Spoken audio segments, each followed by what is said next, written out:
इस ज़िंदगी में जो होता है बहुत अच्छा ही होता है, किसी न किसी कारण से होता है। भले हमारे भले अंत में हमारे भले के लिए होती हैं। कई हमारे पास समस्या, किसी का समस्या का हल तुरंत है। समय के साथ हम महसूस करते हैं जो हुआ अच्छा ही हुआ, उसमें कोई ज़रूर गहरा कोई कारण है। नमस्कार दोस्तों, मैं राहुल तिवारी, स्वागत है मोटिवेशनल स्पीकर चैनल। आप प्लीज़ सब्सक्राइब। चलिए इस विचार को समझने के लिए एक छोटा सी कहानी के मैं बताता हूँ।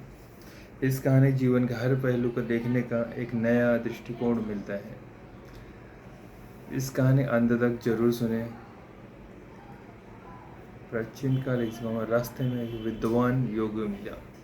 अर्जुन ने सोचा कि मैं अपनी परेशानियां इनसे साझा कर लूं, शायद मेरी मदद कर सके।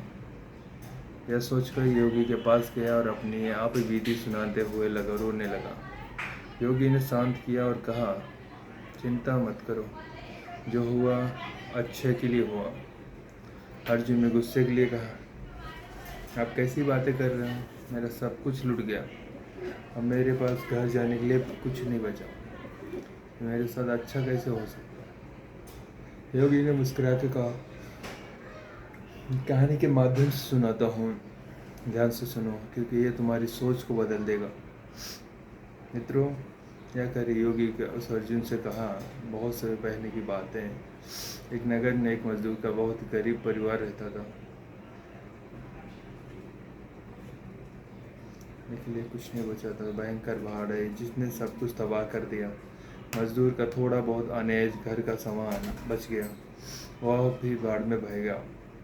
मजदूर का एक बेटा था, उसने अपने पिता से कहा, पिताजी, जो हुआ अच्छा हुआ, हमें निराश नहीं होना चाहिए। मजदूर को यह सुनकर बहुत गुस्सा आया। क्रोधित होकर कहा, तू कैसे हो बेवकूफ़ है, बात करते हो, हमारा सब कुछ ख़त्म हो चुका है, यहाँ तक कि खाने के लिए पास भी नहीं है, इसमें अच्छा क्या है? गुस्से में मजदूर ने बेटों को डांटा, घर से भगा दिया। लड़का रोते हुए वहाँ से चला गया। वहाँ से शाम मजदूर को अपने एहसास हो गया, लेकिन वह कुछ नहीं कर सकता। तभी वह नौका गांव में आई, जिसमें नगर के अधिकारी थे। नौका बाढ़ से प्रभावित लोग के ऊपर। मजदूर की पत्नी ने कहा, देखिए, आपके बेटा सही कह रहा था, इन लोगों ने हमें बचा लिया, जो हुआ अच्छा हुआ। मजदूर क्रोधित स्वर में जवाब दिया, तुम्हें समझ में नहीं आ रहा है, इसमें अच्छा कुछ भी नहीं, इनका तो काम ही बचाना है। हमारे अब भी न घर है न खाने को भोजन, कैसी अच्छी बात है। पत्नी ने कहा, चिंता मत कीजिए, पैसे नहीं है तो क्या हुआ, कोई और समाधान निकाले। मजदूर बोला, ये बात पैसों की नहीं है, हमारे घर में एक पोटली थी जिसमें बहुत खास चीज़ रखी थी, वो भी बाढ़ में बह गई, अब मेरे पास कुछ भी नहीं बचा। पत्नी ने बोला, ऐसा क्या था पोटली में? मजदूर ने कहा, अब जब रही नहीं तो बातें करने का क्या अर्थ है। समय बीतता गया, मजदूर लोगों से मदद मांगने किसी जीवन यापन करना शुरू किया। इस जीवन चलाना आसान नहीं था। उस साल खेत में फसल अच्छी नहीं हुई और बहुत ही परेशान था। एक दिन अपनी पत्नी के साथ बैठकर कर रहा था।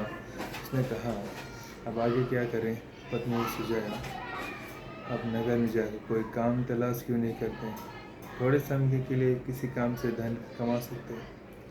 मैं भी बगल में घर में काम कर थोड़ा बहुत सहयोग करूँगी। मजदूर को बात सही लगी। अगले दिन मैं काम की तलाश में नगर गया। उसने हर घर में काम ढूंढा, लेकिन उसे किसी ने काम नहीं दिया। अब वो चिंता के मारे परेशान होने लगा। वो अपने पर जीवन यापन कैसे करेगा? वह एक गरीब मजदूर था जिसके पास घर नहीं था। बाढ़ के बाद उसने कैसे भी घास फूस घर बना लिया। एक दिन वो अपने खेत के फसल चिंतित हो रहा था कि इस साल फसल अच्छी नहीं हुई। उसने उदासी में कहा, मेरा लड़का घर छोड़ भी चला गया, मैं तो हर तरह अनाथ हो गया हूँ। उसकी पत्नी फिर समझाने लगी, आप चिंता मत करिए, बार बार कोशिश करें, काम कहीं न कहीं मिल ही जाएगा, घर पर बैठने से कुछ नहीं होगा। उसके बाद गरीब मुझे को सही लगी। वह अगले दिन काम बताने नगर गया, लेकिन इस बार कुछ नहीं मिला।